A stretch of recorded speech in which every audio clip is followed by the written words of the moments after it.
terima kasih daun si daun selasih berkeledek berkayu untuk Kak Yati, orang kuat di Tabarai ini. Kak Wati. Wati. Ya Kak Wati, okey Kak Wati. Awak rehat-rehat dulu. Atuk okey Atuk. Wan okey Wan. Wan di hujung sana sarapan pagi Wan.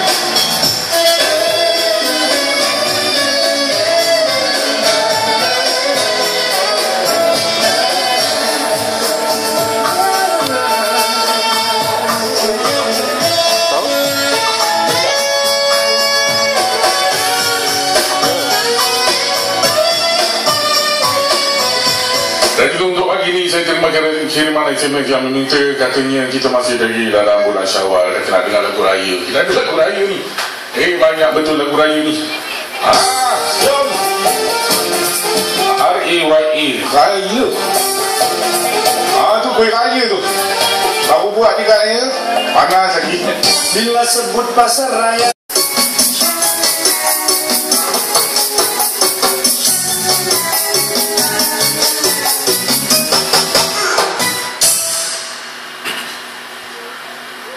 Jadi itu lagu dengan oleh Evelina sebentar lagi lagu yang berlari rumah dangdut.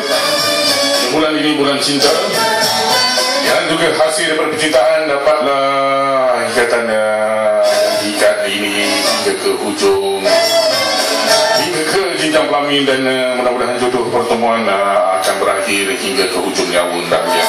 Dikuningkan surat yang soleh dan juga soleha yang akan mempertahankan maruah bangsa dan juga agama lah hendaknya.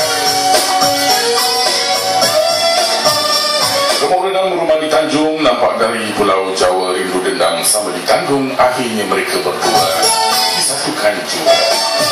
Ya, selamat pengantin baru sekali lagi untuk Puan Nur Hafiza dan juga saudara Muhammad Zulkifli.